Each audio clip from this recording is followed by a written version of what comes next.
Hello, welcome back to the Wizard Den. Today I'm going to be speaking on drugs and the occult. There is a history of people using drugs and the occult for different reasons, different purposes. It's my advice that you don't, honestly, because it's very artificial, and when something's artificial, it is artificial. You can achieve gnosis, visions, and channel artificially. Also, you can achieve like a evocation. Say you have a hard time doing an evocation, getting into a trance-like state. You can do it artificially, but it's going to be a lot harder to maintain. If you try to maintain a drug-induced state, it's going to be really hard to do so. It's really you got to rely on the drug and not yourself, because it's not yourself that got you there. If that makes any sense, which I sure think it will.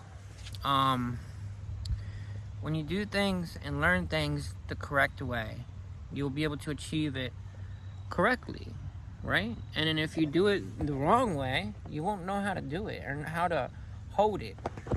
Like if you're trying to channel, you won't be able to channel for a long time if it's drug induced.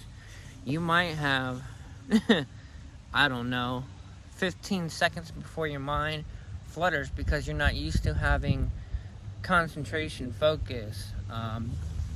You don't know how to take a correct back seat. You know what I mean?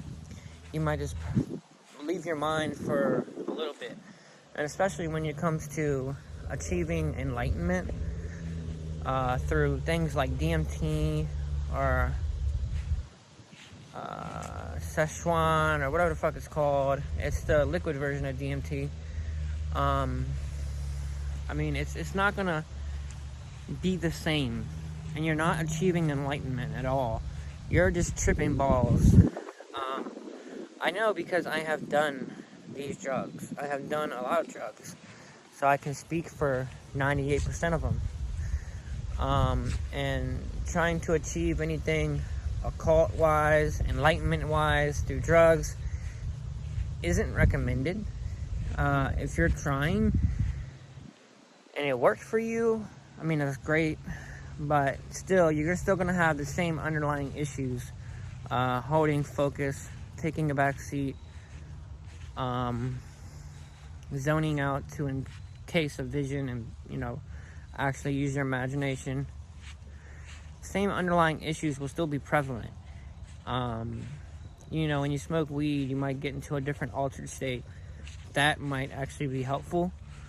But then you become reliant on drugs, and then you become addicted to drugs over time. It's a very bad path, a very iffy and sketchy path. I don't recommend that anybody does drugs, period. I think drugs, alcohol, it's all bad, period. They come out with, new stuff every day. There's acid, Molly, cocaine, heroin, alcohol, marijuana, THC, wax, all this stuff. It's all the same. It's all bad. Mushrooms, ecstasy, it's GHP. It's all gonna be very artificial for you. You can argue that mushrooms are natural, but it's still a artificially achieved state of mind. And everything you achieve won't be yours. It'll be drug induced. And this is where I'm trying to make my point here. You're not getting it from a spirit, okay? You're not reaching out to a spirit and achieving it through a spirit. You're reaching out to drugs and achieving it through drugs. So nothing you actually achieve will hold weight. It'll be from drugs. Does that make sense? So I recommend staying away from drugs. You just actually put your time and practice into getting your results. I know it can be hard, but you don't want to give up and be lazy and take the lazy route. That route is very self-destructive. So that's my input on drugs and the occult.